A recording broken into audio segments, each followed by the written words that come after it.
Donc c'est bien que vous m'entendiez déjà. Et je vais faire un test. Je vais juste voir, je ne me rappelle plus comment il va me montrer pour partager un document.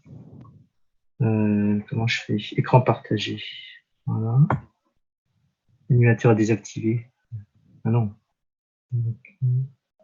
Okay. Et là, est-ce que vous allez me dire ce que vous voyez mon écran? Okay. Vous voyez quelque chose ou pas? Non, votre écran n'a pas bougé. Alors. Il est toujours indiqué Martin. Pourtant, c'est marqué écran partagé. Moi, je fais pas. Partager. L'animateur a désactivé le partage d'écran par les participants. Ah, c'est Monsieur Boulot. Ah, c'est Eric, ouais, qui a dû. D'accord. Il va rentrer dans la réunion au début, et puis ensuite il va me donner la main sur l'animateur. Ah, d'accord, okay. Tout à fait. On va attendre. Ok.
Alors, c'est parti. Il est quelle heure? Il est 2h, 2h01. Allez, on va commencer.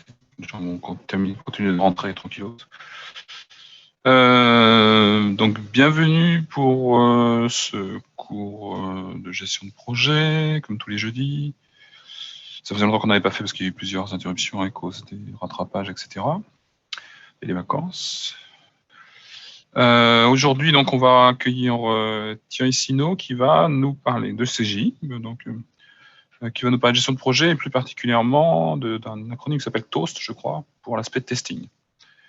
Donc, je vais autoriser les gens à partager. Je le fais maintenant, voilà. Donc, il va pouvoir partager son écran. Et ensuite, il va pouvoir vous faire la présentation. Donc, c'est toute l'après-midi. Donc, il y aura une pause, rassurez-vous. Et voilà, merci Xavier. J'avais remarqué.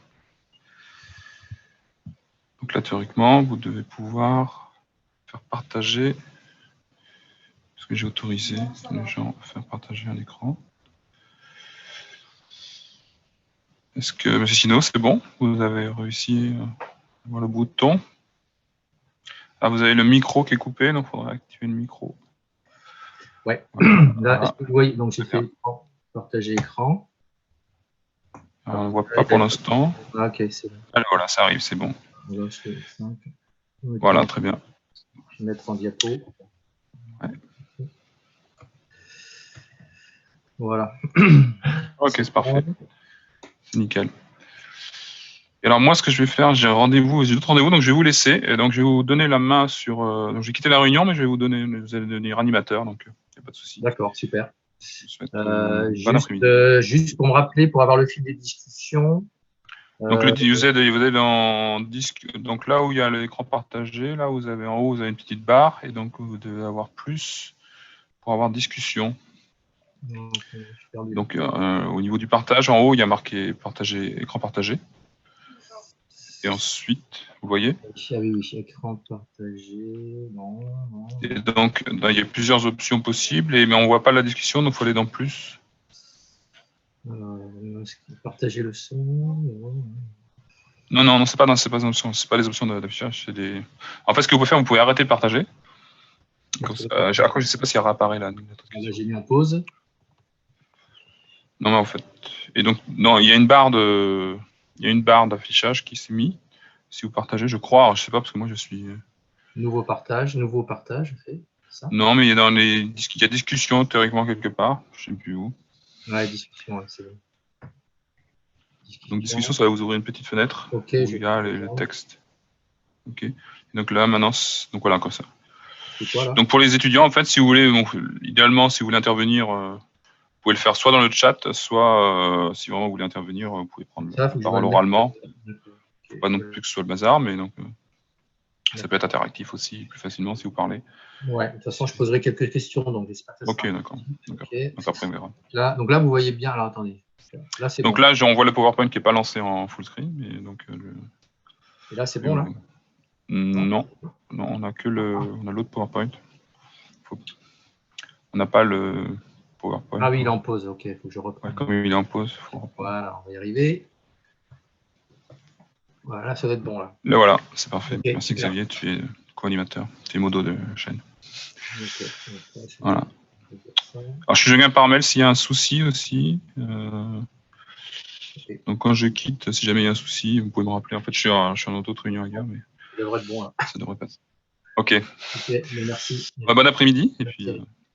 À plus tard. Hop. Ok. Donc bonjour à toutes et à tous. Je vais me présenter. Donc je m'appelle Thierry Sinaud, je suis directeur conseil expert chez CGI. Donc je vous présenterai rapidement l'entreprise. On fera une pause donc à 15h10, 15h15. Donc si vous avez des questions, vous pouvez les déposer dans le chat. Après, vous pouvez aussi m'interrompre. Des fois, c'est plus facile. Donc, n'hésitez pas. C'est la première fois que j'anime ce cours en distanciel. Donc, je l'ai un petit peu adapté parce que c'est quand même assez différent qu'en présentiel. Je vais essayer quand même qu'il y ait quelques interactions parce que mon cours d'habitude est très interactif, que ce soit en amphi ou dans une petite salle. Donc, je vais essayer de faire au mieux. C'est une première pour moi. Et pour vous dire aussi que cette présentation, on va dire, je la fais depuis à peu près 8-9 ans. Ça va faire près de 10 ans, donc aussi bien à UM2 que aussi à l'IUT et puis à Polytech. Voilà. Pourquoi? Parce qu'en fait, on s'est aperçu que les jeunes qu'on embauchait chez nous, chez CGI, qui venaient donc soit de UM2, soit de l'IUT, etc., n'avaient pas du tout,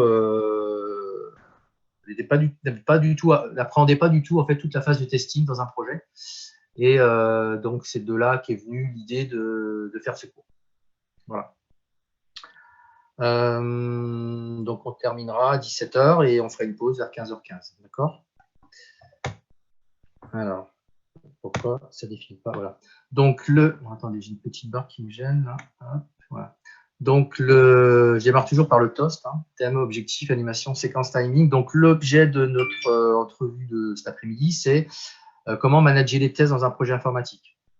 L'objectif, c'est de vous sensibiliser sur l'importance des tests. C'est effectuer un rappel de l'art, de l'état de l'art et des bonnes pratiques et de fixer un peu les orientations pour les années à venir. L'animation, bon, c'est présentation théorique avec des exemples, avec des échanges questions-réponses. Donc là, ça sera peut-être un peu plus difficile, mais on va essayer de le faire quand même. Et l'agenda, donc, je vous présenterai rapidement CGI. Je vous ferai un rappel sur les cycles de vie d'un projet, c'est important pour voir comment s'inscrivent les phases de test dans ces cycles de vie. Des typologies de tests, concepts et définitions, pourquoi des tests unitaires, quels sont les impacts si on n'en fait pas. On déroulera les différents processus de tests unitaires, les précaux, les différentes stratégies de tests. Vous verrez que les tests, ça ne s'improvise pas, c'est bien réfléchi en amont, on définit une vraie stratégie.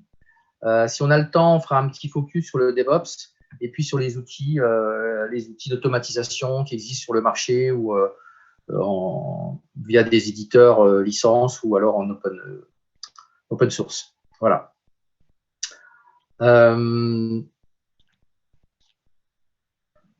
Pourquoi c'est... OK. Donc, rapidement, CGI, c'est quoi? CGI, c'est une ESN, donc une entreprise de services numériques, dont le siège social est à Montréal, au Canada, qui est cotée en bourse sur le marché de New York. Donc, c'est une entreprise mondiale, d'envergure mondiale, de services, de conseils en technologie, d'intégration de systèmes. Donc, le fondateur qui a fondé la boîte en 1976 est toujours présent. Donc, ça fait plus de 43 ans de croissance. Il a démarré à deux. Ils ont démarré à deux en 1976 et aujourd'hui, nous sommes 77 000, dont un peu plus de 10 000 en France. Donc, vous voyez, donc on a qu'un chiffre d'affaires de 12 milliards de dollars canadiens. On est présent dans 40 pays au travers de 400 bureaux et on a un peu plus de 5000 clients. D'accord. Je ne sais pas s'il y en a certains qui ont déjà entendu parler de CGI. Donc, vous voyez qu'on est présent partout en France, sur tout le territoire. Donc, on est présent, bien sûr, à Montpellier, où on est à peu près 400 personnes. On est un des plus gros employeurs des bassins de Montpellier, en fait. Moi, quand je suis arrivé, on était sur Montpellier, on était 45, donc on a multiplié par 10. Voilà, donc on a 20, vous voyez, on est présent un peu partout, à part un petit peu au nord-est, enfin le centre-est, on est moins présent. Mais on est présent partout et on fait 1,13 milliard de revenus de chiffre d'affaires sur l'année 2018. Et on a 23 agences sur le territoire.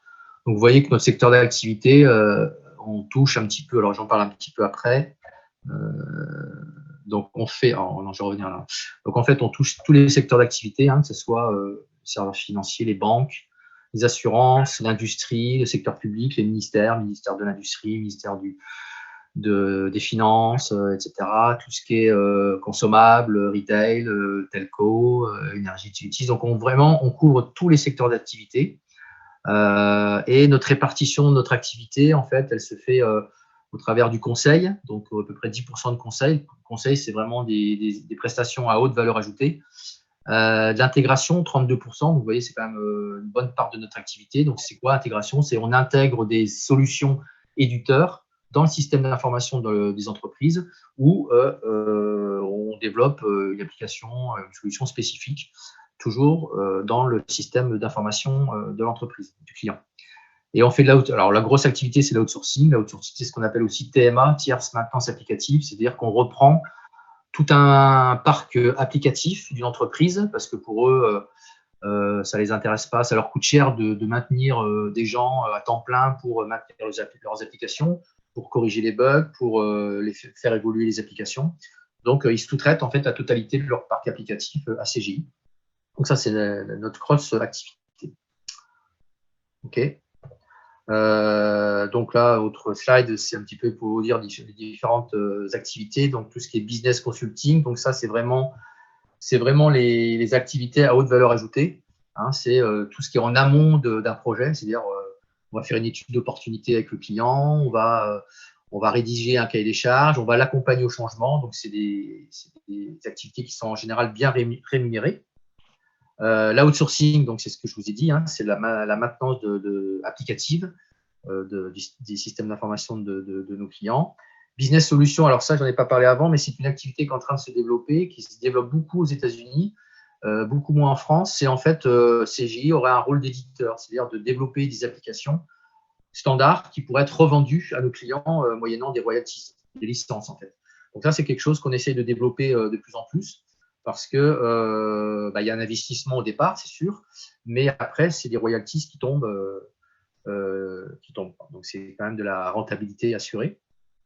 Et puis, l'intégration de systèmes, donc c'est ce que je vous dis, c'est le développement applicatif, intégration de solutions de RP, par exemple, SAP, du Salesforce, du CRM, Sybelle, etc.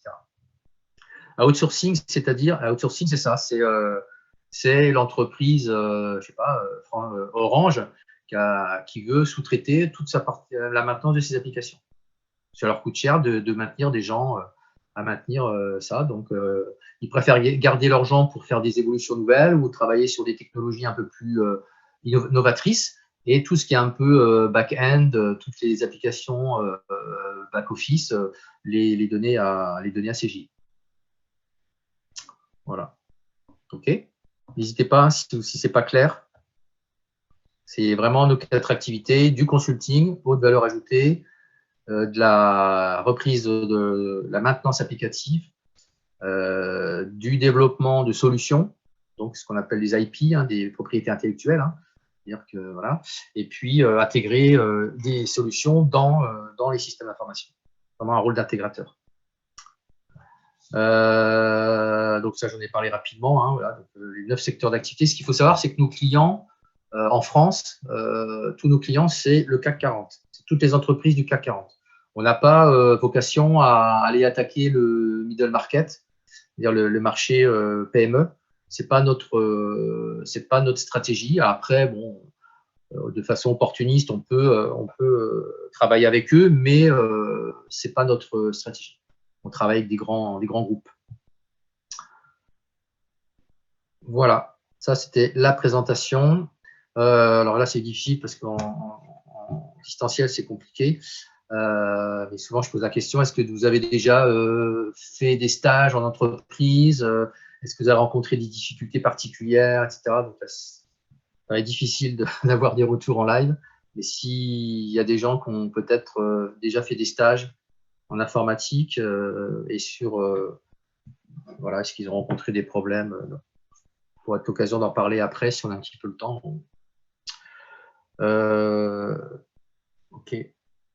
Donc, je vous propose de démarrer dans le vif du sujet et de vous faire un petit peu un rappel, c'est important, des différents cycles de vie d'un projet. Donc, je pense que vous connaissez tous le cycle. Est-ce qu'il y a des gens qui connaissent pas? Je pense que, dites-moi oui, un petit oui pour, à la limite pour tout le monde. Quelqu'un me dise oui ou non? Ouais, alors oui, dans les difficultés rencontrées, oui, c'est vrai, c'est en effet, quand on reprend des applications anciennes qui ne sont pas du tout documentées ou sur des vieilles techno, en effet, c'est très compliqué. Et souvent, on modifie un truc et on fout on génère des bugs à côté, en effet.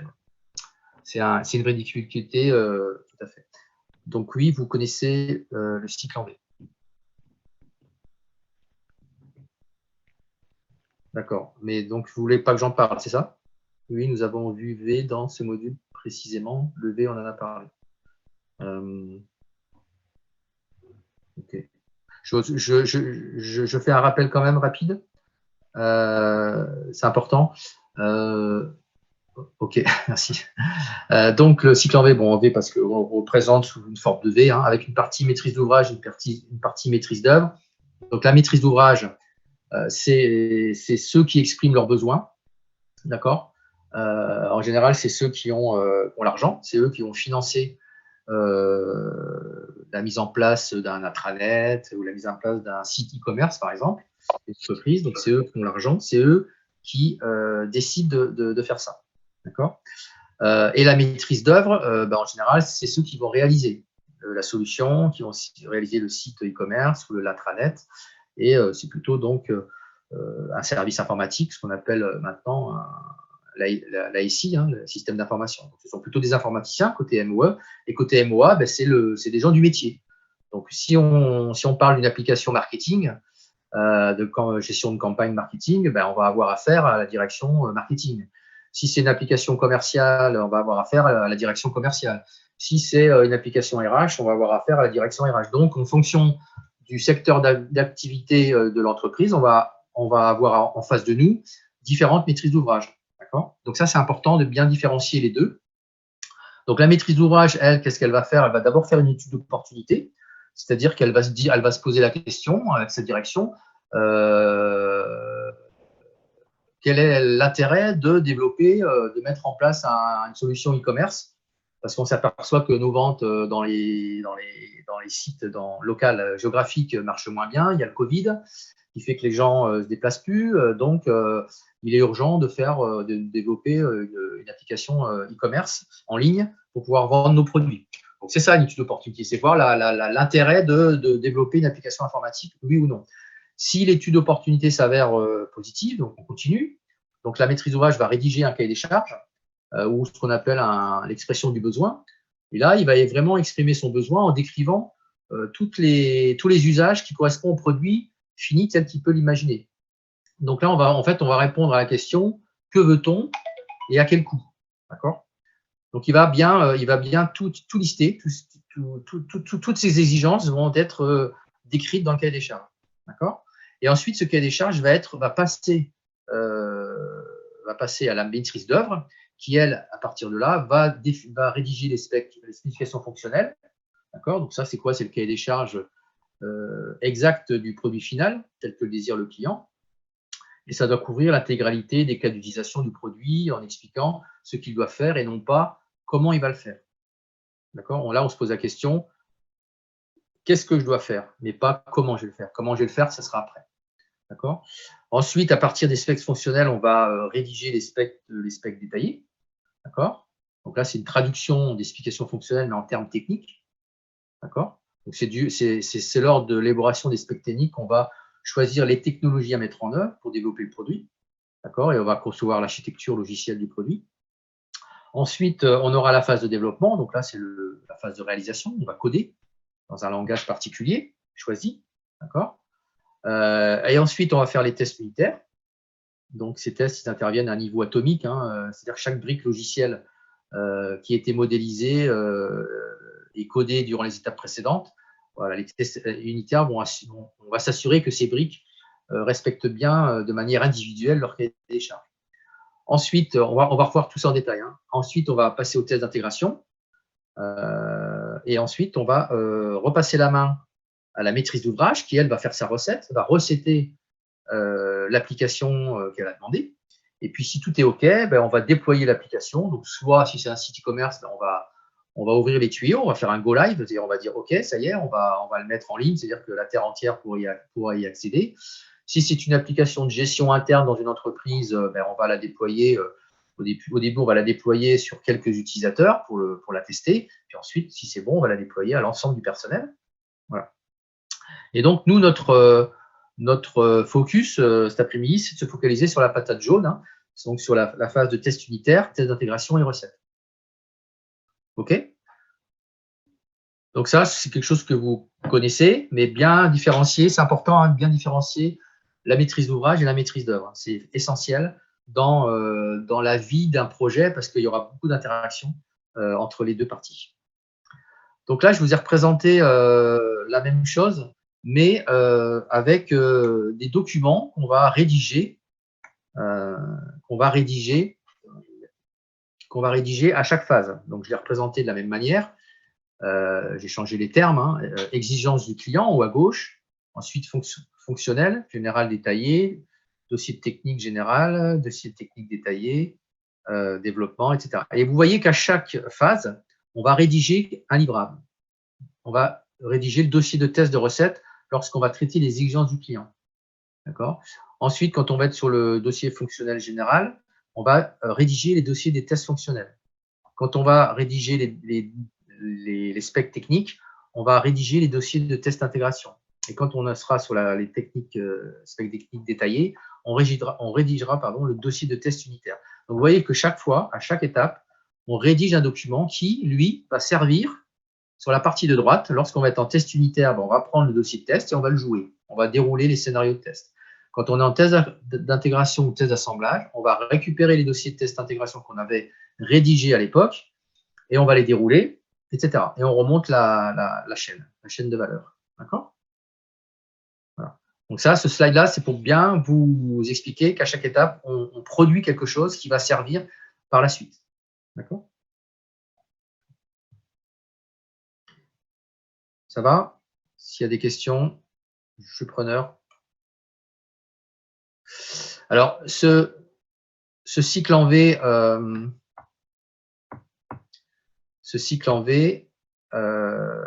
y a des avantages, des inconvénients. Est-ce que quelqu'un peut me donner un avantage et un inconvénient du cycle en V? Hop là. Pas simple, on dit que non, c'est pas simple avec effet tunnel, ouais, tout à fait, ouais, parce que en effet, entre l'expression du besoin qui est en haut à gauche et le moment où celui qui a exprimé son besoin va avoir l'application, en effet, c'est un peu l'effet tunnel. Alors, il y a des réunions, il y a des comités de pilotage, il y a tout ça, mais il n'aura pas le produit dans les mains. Donc, en effet, c'est un vrai risque. Surtout, on va voir dans certains domaines comme le marketing ou sur tout ce qui est communication, le besoin peut changer très rapidement. Donc, l'effet tunnel est un risque majeur, en effet. Test structuré, mais trop long à produire, oui, c'est vrai. On passe par des étapes de validation. On passe d'une étape à l'autre quand on a validé. D'accord ? Si l'expression du besoin évolue, a priori vite, ouais, donc ça, en effet, ça veut dire qu'on va revenir en arrière et on va revenir en arrière. Forcément, c'est pas bon. On va faire du rework, on va reconsommer beaucoup de temps pour faire des choses qu'on avait déjà fait. L'adaptivité au changement, oui, c'est un facteur aussi prédominant que le cycle en V n'est pas forcément très adapté. Surtout qu'on est surtout dans du time to market aujourd'hui, hein, c'est-à-dire que les entreprises doivent sortir une application sur le net le plus rapidement possible. Je prends par exemple un exemple sur la Saint-Valentin. Je sais pas, entreprise cosmétique lambda veut sortir son petit coffret cadeau, je sais pas quoi, 15 jours, 3 semaines avant la Saint-Valentin. Et c'est pas le lendemain de la Saint-Valentin que ça doit être sorti, hein, ça doit être sorti 15 jours, 3 semaines avant. Et il faut être le premier avant la concurrence, donc il faut aller très vite. Donc en effet, le cycle en V n'est pas toujours adéquat.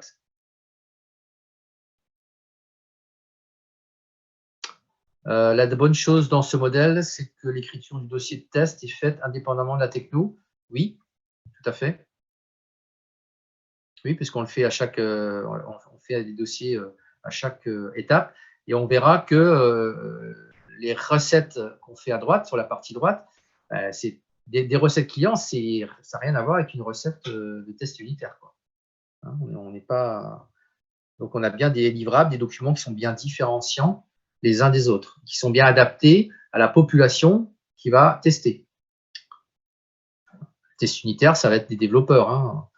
les tests de recettes clients, ça ne sera pas des développeurs, ça sera des directeurs commerciaux, ça sera des utilisateurs d'une application commerciale. C'est des gens qui connaissent rien à l'informatique. Hein. Donc, en effet. OK. Donc, en effet, il y a des inconvénients. Les avantages, quand même quelques avantages, c'est qu'on a un périmètre qui est figé, parce que chaque fois, on valide. Donc, on risque pas de sortir une application qui n'est pas en phase avec le périmètre. D'accord. Par contre, s'il y a des changements de périmètre en cours de projet, en effet, là, c'est compliqué parce qu'il faut revenir en arrière, etc. Mais au moins, il n'y a pas de discussion, il y a des ateliers de validation à chaque étape. Donc, il n'y a pas de discussion avec le client en disant « Ouais, mais ça, vous ne l'avez pas prévu, ça, vous nous demandez quelque chose, mais ce n'était pas prévu, etc. » Donc là, c'est clean. D'accord. Par contre, on peut déraper en délai, on peut déraper en budget, mais par contre, le périmètre est figé. Donc, comme je vous ai dit, hein, le time to market n'est pas forcément très adapté. Donc, il y a eu l'émergence du mode agile depuis un certain nombre d'années. D'accord. Donc, on est passé par un cycle plutôt d'itération. C'est-à-dire qu'on a découpé un cycle en V en petits cycles en V itératifs. Donc, on a pris un module, une fonctionnalité, on a déroulé un espèce de petit cycle en V, mais beaucoup plus agile, et puis, comme une espèce de POC, puis ensuite, on a refait une deuxième itération, etc. Donc, l'avantage de ce modèle-là, c'est qu'on avait la visibilité. Le client avait rapidement quelque chose de visuel, il voyait quelque chose de très rapidement, ce qui lui évitait l'effet tunnel. D'accord. Donc, une itération, c'est un mini-projet dans le projet. Ça consiste à analyser un besoin fonctionnel au périmètre clair avec les interlocuteurs métiers, concevoir la solution, on la réalise, on fait les tests unitaires, on fait les tests d'intégration avec le métier et on valide le résultat avant de passer à l'itération suivante. Voilà, donc ça, en général, les itérations, ça dure, c'est sur des périodes relativement courtes, hein, de 3 à 4 semaines. Et l'avantage, c'est qu'on a un cycle de développement qui est court, itératif et incrémental. D'accord. Donc, on n'a pas le processus linéaire du cycle en V où chaque cycle de développement est réalisé de façon autonome. Donc, voilà. Et chaque cycle de développement porte sur la réalisation d'une fonctionnalité bien délimitée, de la partie conception générale jusqu'à l'intégration. Donc, on sait de quoi on parle, on a focusé sur une partie, sur une fonctionnalité, donc c'est beaucoup plus facile à appréhender, à débugger, etc. Point de visibilité fréquent, revue régulière des livrables avec le client. On n'attend pas à la fin pour valider des documents. Démarche transparente et partagée, grande flexibilité dans les prises de décision, les choix, pas d'effet tunnel, c'était dit, et meilleure convergence entre le besoin exprimé et la solution réalisée tout en sécurisant le planning. Donc ça, c'est les grands principes du mode agile. Donc je passe rapidement, hein, je pense que vous avez pareil, le mode agile, ça vous parle? Scrum, tout ça, est-ce que dites-moi un oui ou un non? Oui, oui, ok. Donc, je vais passer très rapidement. Donc, parce que je ne sais jamais trop s'il y a des gens qui ont un niveau, enfin, qui ont déjà pratiqué. Parce qu'il y a connaître et puis il y a pratiquer. Donc, pratiquer, je pense que vous connaissez la théorie. Est-ce qu'il y en a qui ont pratiqué, qui ont développé qui ont travaillé sur des projets en agile, dans des stages où… Oui. Oh, ben d'accord, super. D'accord. Comme ça, vous pourrez me contredire si je dis des bêtises. Donc, voilà, je repasse très vite. Hein, pas de grosse phase de conception. Bon, je passe très vite, hein, dans ce cas, si vous connaissez. Les manifestes les valeurs du manifeste agile. Je vais plutôt aller sur ce slide-là. Donc, il y a les 12 principes fondamentaux. Satisfaire le client, la priorité. On est vraiment dans une relation avec le client très forte. On est plus amène à accepter les changements, puisqu'on est dans une agilité. Donc, voilà, livrer le plus souvent possible. Hein, le but, c'est de livrer le plus souvent possible également, d'être dans une démarche de DevOps aussi. Coopération permanente entre le client et l'équipe projet. On dit construire autour d'individus motivés. Bon, ça, c'est pas forcément lié à l'agile, mais bon, si on travaille sur un projet en cycle en V avec une équipe qui n'est pas motivée, ça ne marchera pas non plus. Mais là, ça demande beaucoup de motivation parce que c'est vrai qu'il y a beaucoup d'interactions, il y a beaucoup de changements, etc. Donc, il faut être très motivé. Privilégier la conversation en face à face. Alors, dans le contexte actuel, c'est un peu plus compliqué, mais c'est toujours mieux de se voir, de se toucher, de se parler que que de se parler par mail ou par visio. Mesurer l'avancée du projet en fonction de ses applications, bon, avancer à un rythme soutenable et constant. L'idée de l'agile aussi, c'est de faire 2-3 sprints et puis au bout du 3e sprint, maintenir une certaine vélocité, c'est-à-dire qu'on a bien monté en compétences et on est sur une vélocité constante. Vélocité, c'est-à-dire on est capable de produire, on est capable de dire dans les 3 prochains sprints ou les 5 prochains sprints, voilà notre vélocité. On va pouvoir produire tant de points. Voilà. Donc, ça donne quand même une bonne perspective sur le planning et vis-à-vis du client, ça le rassure. Porter une attention continue à l'excellence technique, favoriser la simplicité, ouais, faisons simple toujours. Hein. Comme il faut aller vite et bien, il faut plutôt favoriser la simplicité, responsabiliser les équipes, ça c'est pas forcément lié à l'agile, hein, et ajuster régulièrement son comportement pour être plus efficace. Voilà, donc ça, a priori, vous connaissez, mais c'est important de les avoir bien en tête parce que c'est quand même quelque chose qui nous, c'est quelque chose qu'il faut toujours avoir en tête. Parce que des fois, on s'en écarte. Rapide, 3 acteurs principaux, le Scrum Master, le Product Owner, l'équipe. Donc, le Product Owner, c'est clair pour vous, hein, c'est côté client, c'est lui qui connaît le produit, c'est lui qui va gérer le backlog, c'est lui qui va gérer les priorités, qui va dire celle-là, on la passe en priorité plutôt que l'autre. Donc, c'est lui qui est le garant du backlog. Bon, après, il doit avoir toutes les compétences adéquates, hein, il doit être disponible, impliqué, etc. Il doit être capable à prendre des décisions et rapidement. Quand l'équipe projet va lui dire ouais, mais là, on a un truc, ça va pas, ou là, on a quelque chose qui va être beaucoup plus compliqué qu'on a imaginé. Qu'est-ce qu'on fait? Est-ce qu'on le met en stand-by? On le passera dans un sprint suivant le temps qu'on l'analyse et pendant ce temps-là, on embarque une autre user story. Tout ça, c'est des décisions qu'il doit prendre rapidement, il doit être efficace. Et souvent, par expérience, côté client, on a des product owners qui ne sont pas à la hauteur. Et ça, c'est un vrai risque projet. Le Scrum Master, lui, c'est plutôt donc le Product Owner, il est côté client, hein, côté maîtrise d'ouvrage. Le Scrum Master, lui, il sera côté maîtrise d'œuvre. Hein, donc, lui, il est le garant des principes.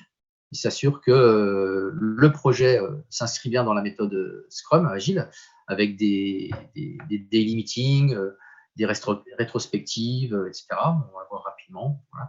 Et puis, il y a l'équipe projet classique. OK. Tout ça, c'est clair pour vous. De toute façon, les slides, vous les aurez. Hein. Je donnerai à Eric Bourreau qui vous les enverra. Vous aurez une trace. Donc là, le déroulement d'un sprint, donc pareil, hein, vous devez connaître. Donc, vous avez le produit backlog. De ce produit backlog, donc est composé c'est la liste en fait priorisée de toutes les fonctions attendues par le client, avec un découpage en thème, en épique ou en story. Et c'est le product owner qui va définir le contenu du backlog. D'accord ? Donc, à partir de là, on va définir le sprint backlog. D'accord ? Donc, qu'est-ce qu'on embarque dans ce sprint ? Donc, les sprints, je vous dis, entre 2 et 4 semaines. Tous les jours, on fait un daily meeting, ou daily scrum meeting, vous l'appelez quand vous voulez. C'est un point d'1 quart d'heure, 20 minutes avec l'équipe, le product owner. Et on parle de ce qu'on a fait la veille, les problèmes rencontrés, l'organisation des tâches pour la journée à venir. Et puis, si on priorise, on dépriorise, etc. D'accord ? Voilà. Et puis, en fin de sprint, on fait en général une rétrospective où on va dire voilà ce qui a bien marché, voilà ce qui n'a pas bien marché et comment on fait pour que ça aille mieux dans le prochain sprint. On réajuste, on est toujours dans une boucle d'amélioration continue de manière à toujours s'améliorer de sprint en sprint. OK ? Pas de questions ou des questions ?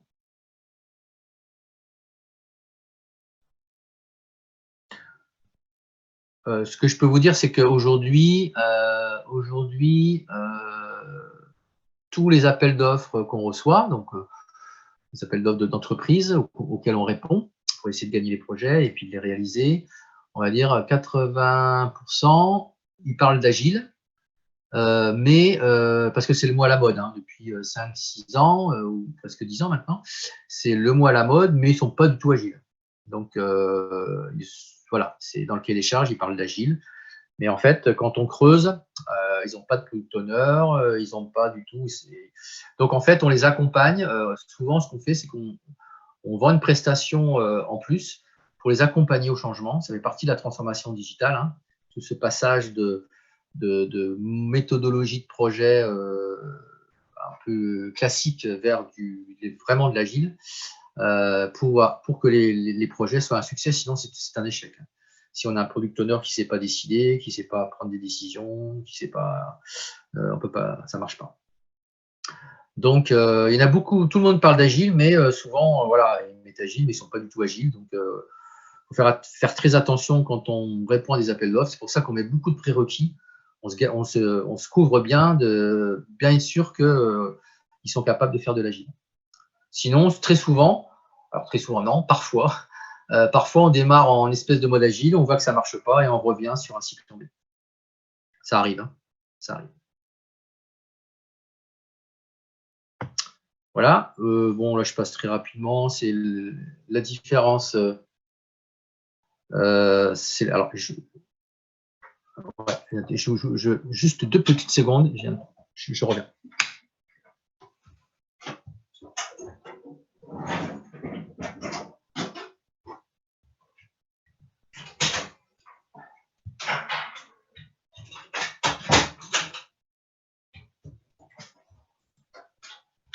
Voilà, excusez-moi, j'ai eu une petite demande technique à la maison. Oui, donc ça, je passe rapidement. Les différences, c'est une concaténation, enfin, c'est une synthèse de ce qu'on vient de dire. Alors, cette planche, je la trouve vachement bien.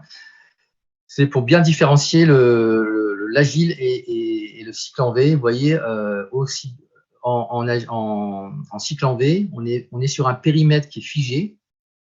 D'accord. Par contre, on a un budget et un délai qui est variable. Parce qu'on a estimé un budget, on estime un planning, mais il peut être variable. C'est-à-dire qu'on peut déraper en budget parce qu'on consomme plus, ça coûte plus cher. Même si on est en cycle en V, on peut demander des évolutions en cours et donc on va on va modifier les specs et on va revenir en arrière. Donc souvent, ça génère un écart de budget et aussi forcément de planning, de délai. Par contre, le périmètre, il est figé. Il était validé, là-dessus, on est clair.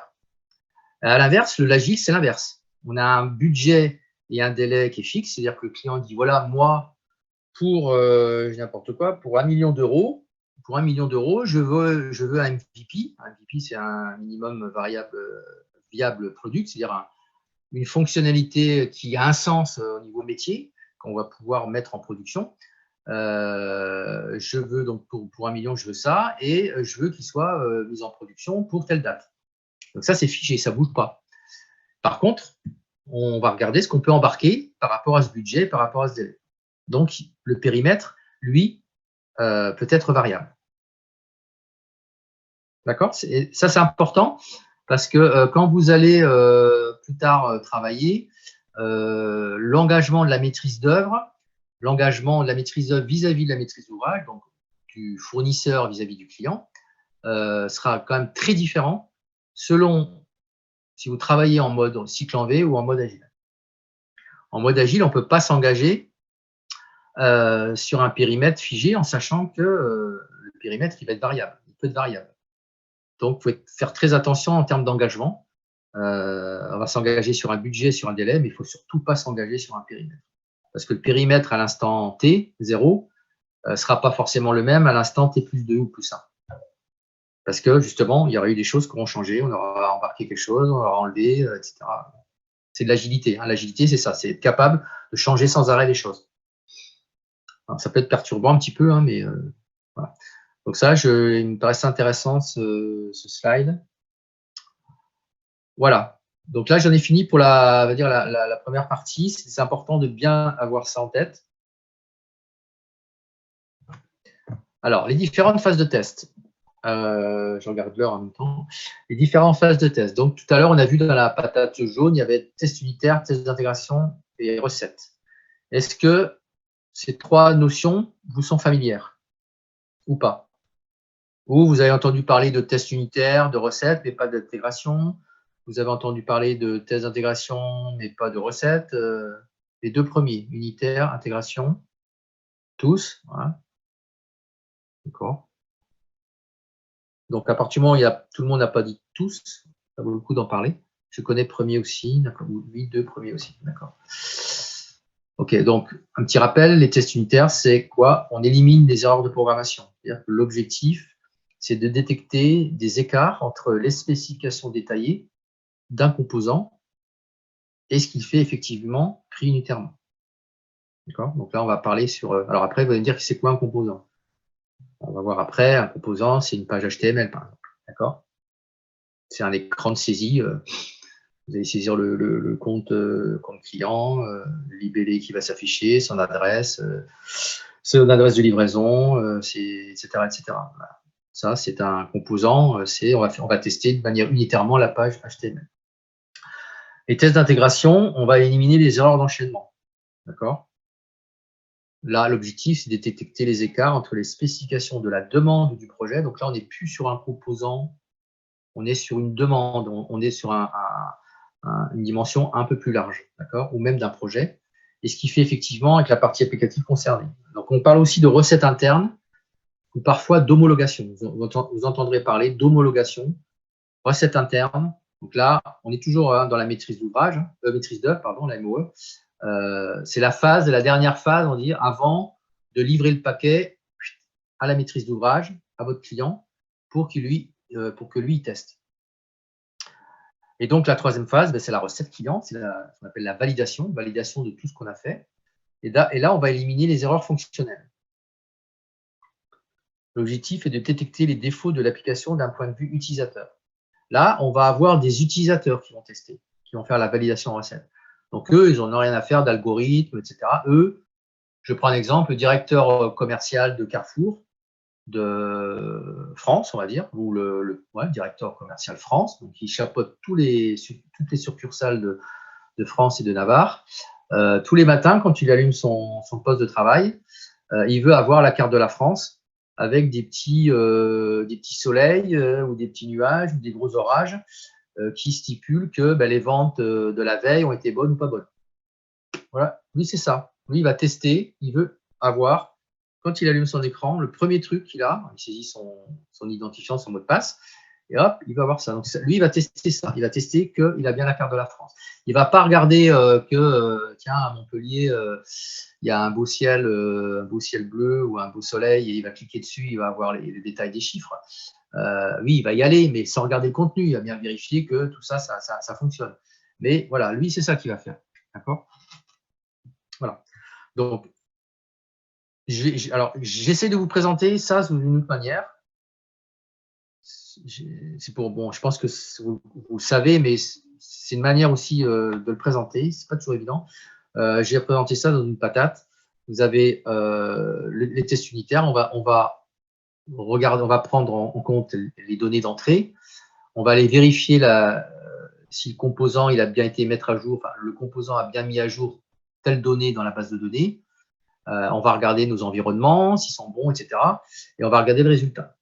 C'est-à-dire que ça va chapeauter ça pour un composant. Donc, si je prends l'exemple d'une page HTML où on va saisir, on saisit le code client et s'affiche toutes ses coordonnées principales, où il son adresse de facturation, adresse de livraison, les dernières commandes qu'il a commandées, qu'il a faites, par exemple, on va vérifier le composant, ça sera la page HTML. On va vérifier que, voilà, que tel code, le libellé du client s'affiche avec toutes les données. On va vérifier dans la base de données que l'enregistrement a bien été mis à jour, etc.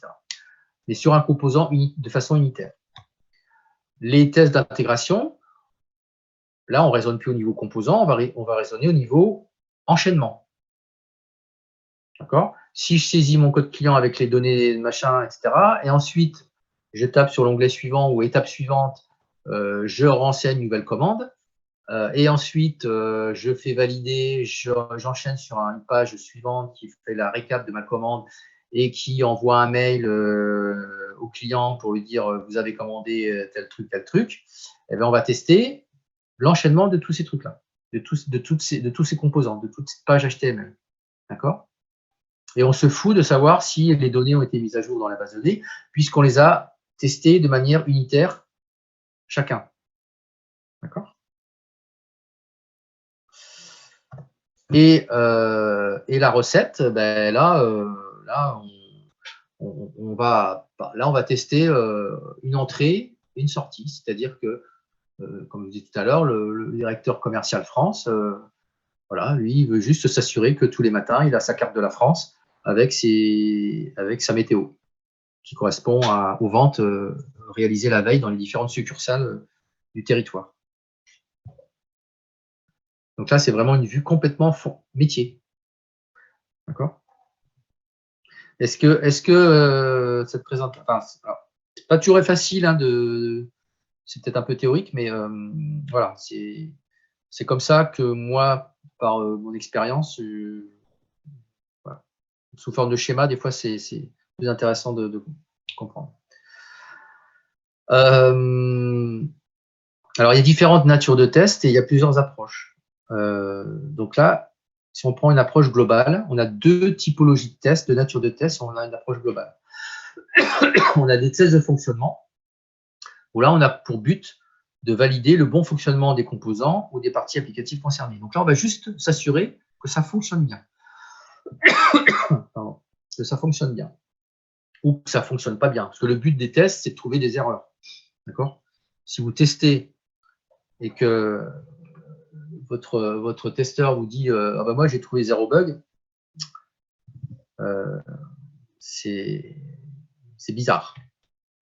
Normalement, il y a toujours des bugs. Donc soit il n'a pas testé, soit il dit qu'il a testé mais il n'a pas testé. Donc vous allez lui demander la preuve qu'il a bien testé, c'est un peu compliqué. Donc voilà. Donc le but c'est quand même d'un testeur, c'est de trouver des erreurs. Donc ça c'est les tests de fonctionnement. Et puis il y a les tests de non-régression. Est-ce que ça vous parle, les tests? Est-ce que vous avez déjà entendu parler des tests de non-régression?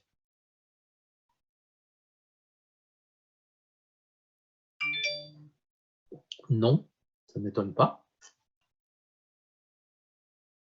Il y a d'autres noms ou il y a un oui ou pas du tout? C'est Xavier qui parle pour tout le monde. Hein. Ah oui, Thomas, oui. Oui. Donc il y a du oui, il y a du non. Okay. Bon. J'aurais été en présentiel, j'aurais demandé à celui qui a dit oui qu'il explique aux autres, mais bon. Ça va être un peu compliqué. Donc les tests de régression, c'est quoi? Ça a pour but de vérifier que les composants validés lors des tours précédents n'ont pas subi de dégradation. Je m'explique. Vous avez une application que vous avez développée, ok, c'est une version 1, une V1. Okay, très bien. Elle vit, ça marche, tout ça, et puis au bout d'un certain temps, les utilisateurs disent ouais, mais ce serait bien de rajouter une nouvelle fonctionnalité, qui manque. Ok, la maîtrise d'œuvre prend le cahier des charges, regarde, fait des réunions avec le fournisseur, la maîtrise d'ouvrage, il développe, et puis elle met en place le truc. Et puis il dit voilà, monsieur le client, on vient de vous livrer votre évolution. Paf, eh bien, manque de bol, la nouvelle fonctionnalité, elle fonctionne. Par contre, elle a dégradé une autre. Elle a foutu la merde sur une autre. Je prends un exemple tout concret. Vous avez, imaginez que vous avez une armoire chez vous avec des planches pour ranger vos habits. Et vous décidez de découper en deux votre armoire, en faire la moitié, donc toujours des planches, et l'autre une buanderie, pour mettre des cintres. Je cherche le nom. Ok. Pour mettre des cintres. Ok. Donc la personne vous le fait. Puis voilà, ça y est, c'est bon. Donc vous vérifiez. En effet, vous avez coupé en deux des planches pour mettre votre linge et une penderie, voilà, une armoire, une penderie pour mettre vos cintres et vos chemises. Donc ça, c'est très bien. La nouvelle fonctionnalité fonctionne. Par contre, vous fermez la porte de l'armoire, elle ne marche plus, elle ne ferme plus. Vous n'êtes pas content. Parce qu'avant, elle marchait, la porte. La porte, elle se fermait bien. Et alors, il m'a changé des choses, ok, il m'a mis une nouvelle fonctionnalité, mais par contre, celle qui fonctionnait avant, la fermeture de la porte de l'armoire, elle ne fonctionne plus.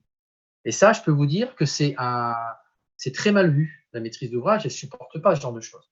Vous lui demandez une nouvelle fonctionnalité, donc vous lui demandez un apport de valeur supplémentaire par rapport à l'application qu'elle a aujourd'hui dans les mains.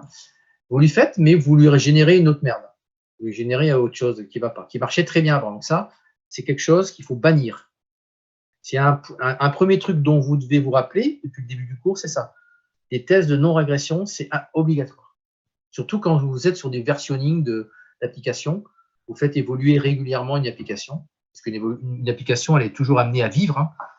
Vous faites une version 1, et puis après, il y a des versions 2, 3, 4, 5, 10, etc. Donc, c'est important, ça, les tests de non-régression, de bien prévoir ça dans votre cycle de projet.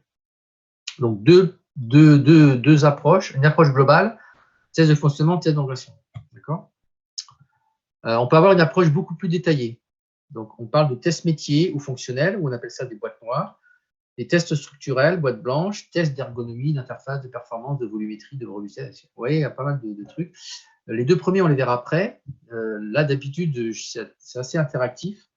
Est-ce que quelqu'un pourrait me dire en quoi concernent les tests d'ergonomie? Pour vous, c'est quoi les tests d'ergonomie? Allez, vous avez le droit de vous tromper. Hein. Le but, c'est pas grave si vous ne savez pas. Hein. C'est pas grave.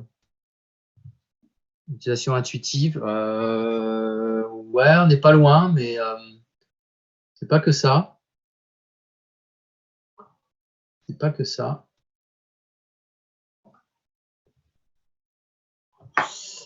C'est tout, ergonomie. Ça serait tester que tout tombe bien sous la main là où on le sent. Facilité d'utilisation, oui. Attends, j'ai dû en rater. User-friendly, ouais. Trouver les soucis. Ouais. Je ne sais pas ce que ça veut dire, souci, parce que c'est vague. Hein.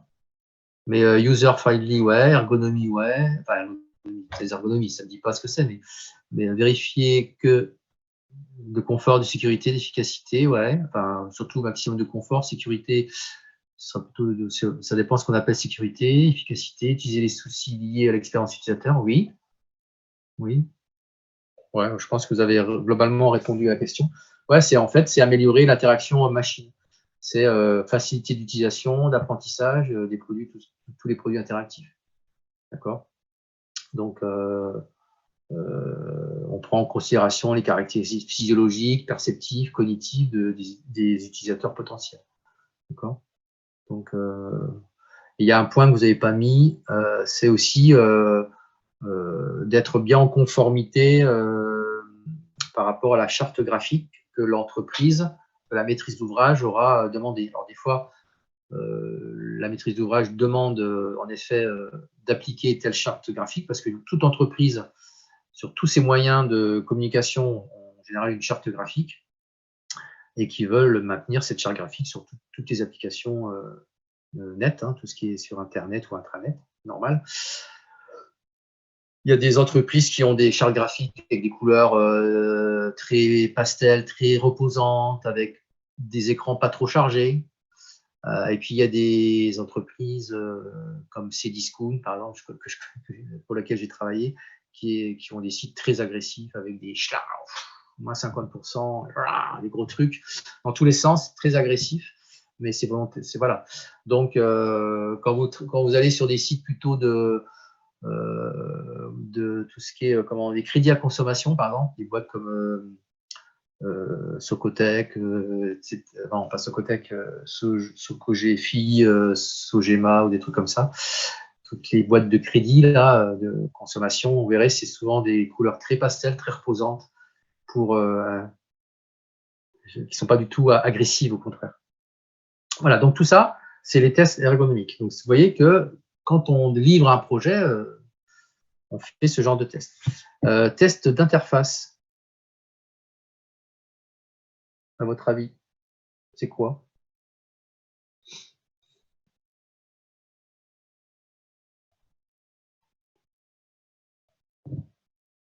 Allez-y, dites ce qui est vérifié qu'un bouton fonctionne. Non. Non.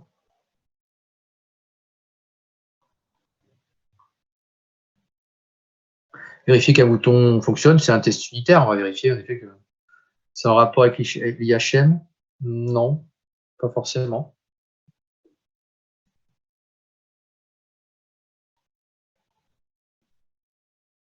Non.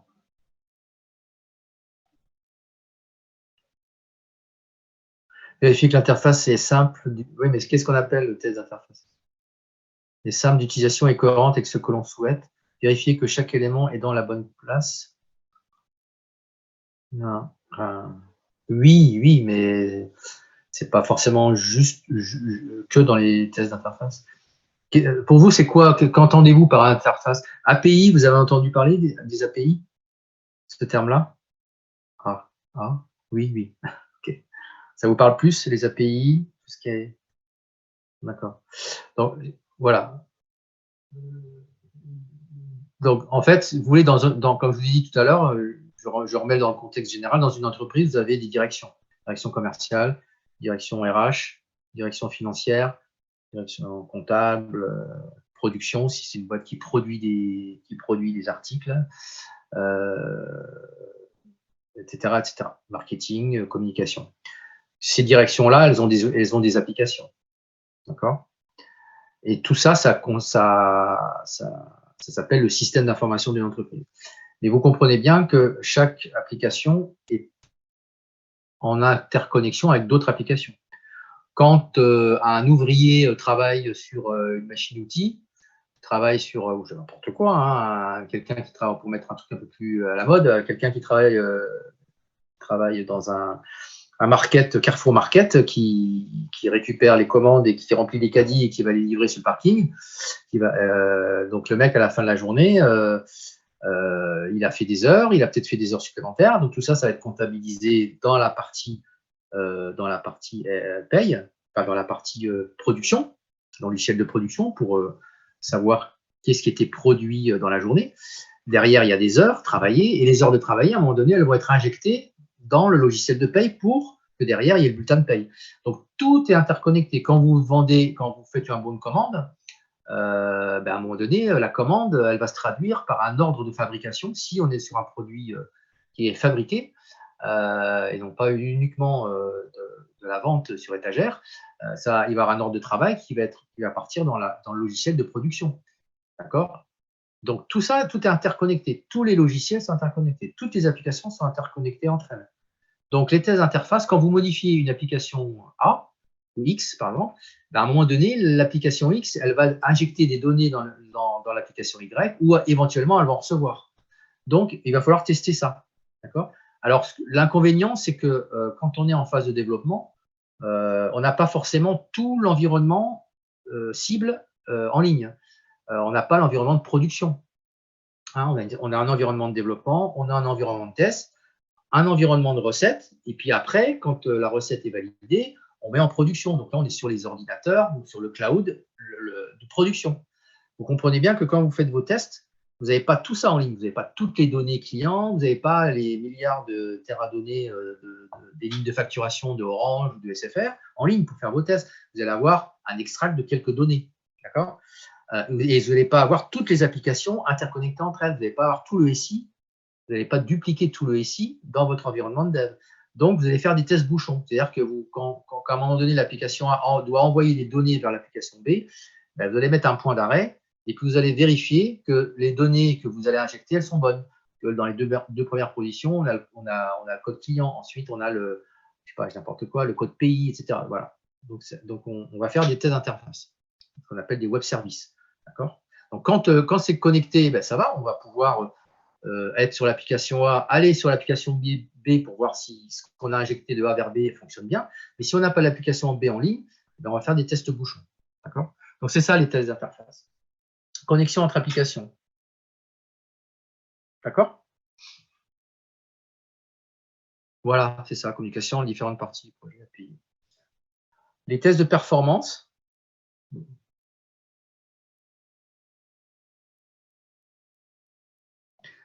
Bon, il y a la réponse dans le titre, mais pourquoi on fait des performances? En quoi ça consiste, des tests de performance? Ouais. Tester la charge. La charge de quoi? En kilos? Qu'est-ce que vous appelez tester la charge?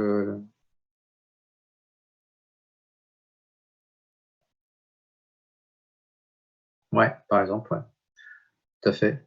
Quand tous les étudiants qui ont passé le bac doivent se connecter le lundi à 9 h parce qu'il y a le résultat du bac en ligne, c'est sûr qu'il faut que l'application, les serveurs, toute l'infrastructure tiennent.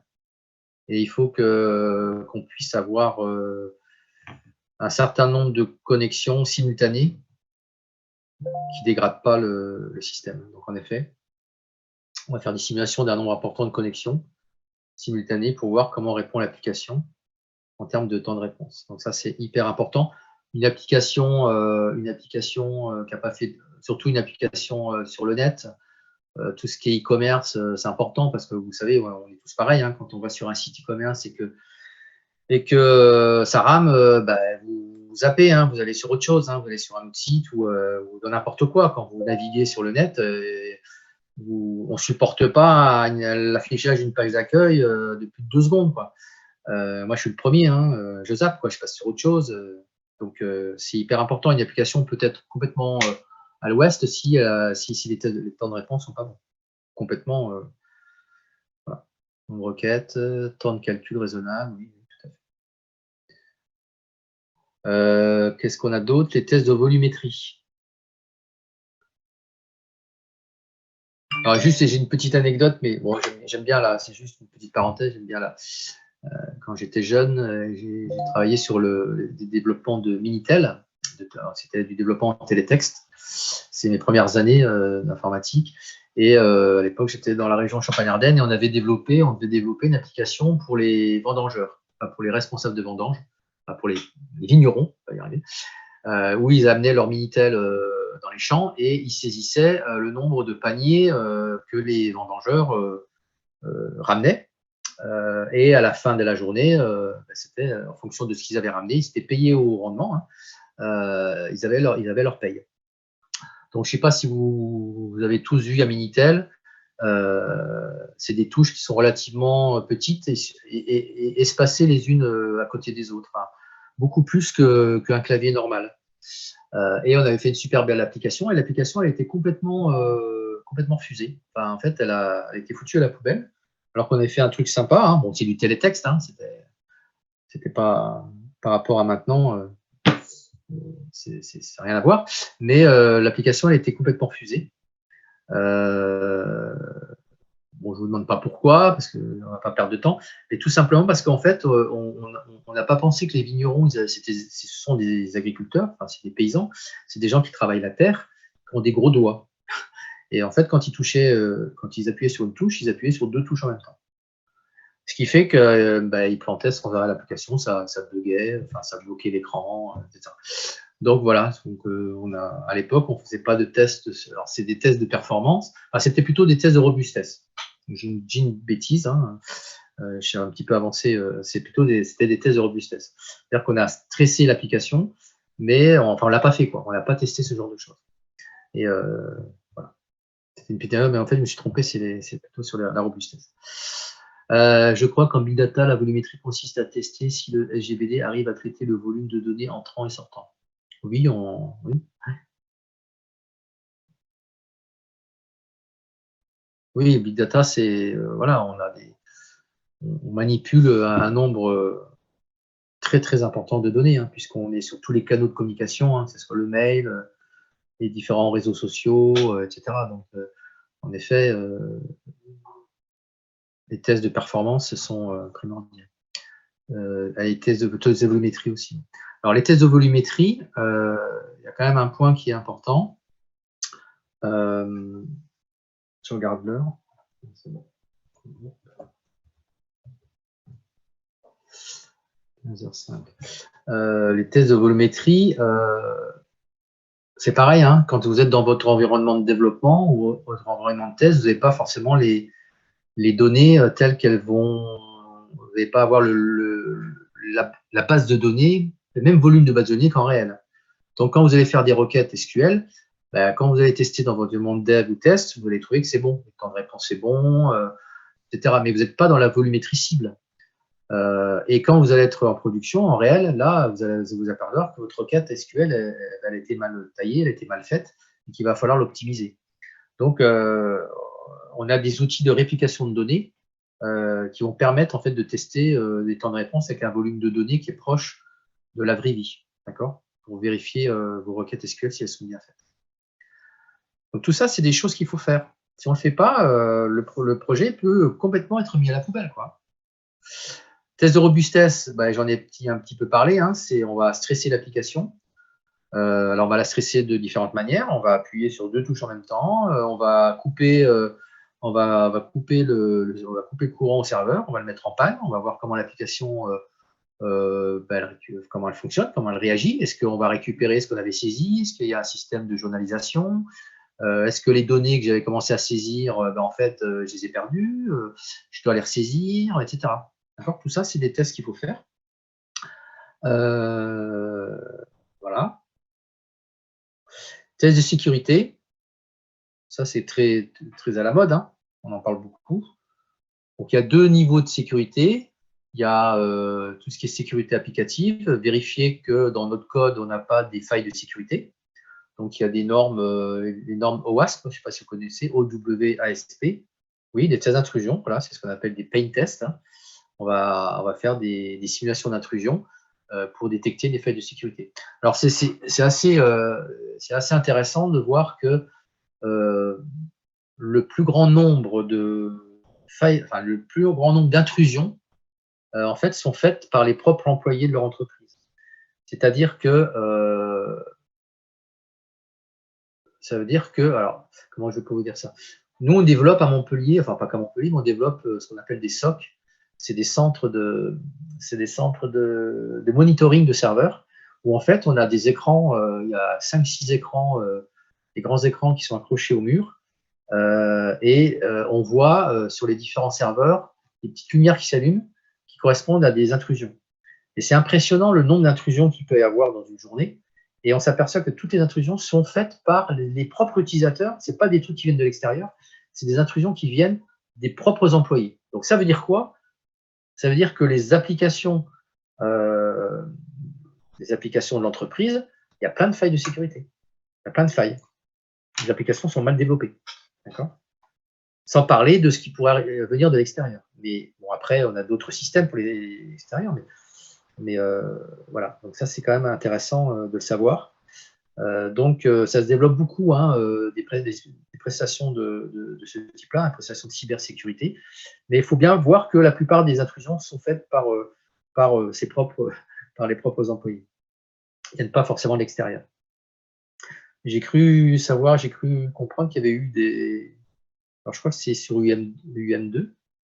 Il y a dû avoir une attaque il y a quelques jours, parce que je crois que j'ai un ami qui travaille là-bas et j'ai vu sa femme hier, qui m'a dit qu'ils étaient emmerdés parce qu'il y avait eu des fichiers. Mais apparemment, il y a eu quelque chose qui s'est passé à l'université. Alors, je ne sais pas si c'est UM2 ou je ne sais plus exactement, mais apparemment, t'es en train d'essayer de récupérer des trucs, il y a eu une attaque. Les professeurs en anglais sont touchés aussi. Voilà, donc ça, c'est un vrai sujet d'actualité. Les entreprises mettent beaucoup d'argent dans leur budget informatique sur ces problèmes de sécurité. Donc, c'est un fléau. Hein, on est tous confrontés à ça, hein, même nous en tant que particuliers. Hein.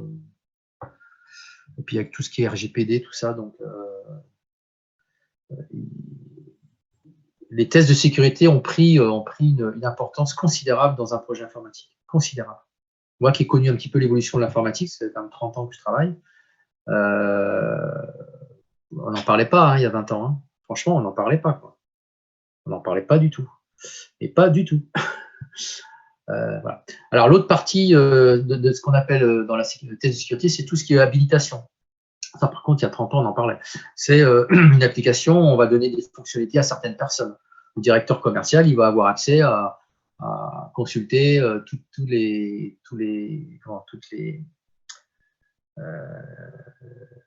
opportunités qu'ont réalisées ses agents commerciaux. Par contre, le commercial Martin ne pourra pas consulter les opportunités de son petit camarade Dupont. Donc, la gestion des habilitations. Donc, les habilitations, c'est on va donner des habilitations sur certaines fonctionnalités en fonction de certains profils de l'entreprise. Voilà. Donc ça, vous voyez que dans un projet informatique, voilà tous les types de tests qu'il faut faire.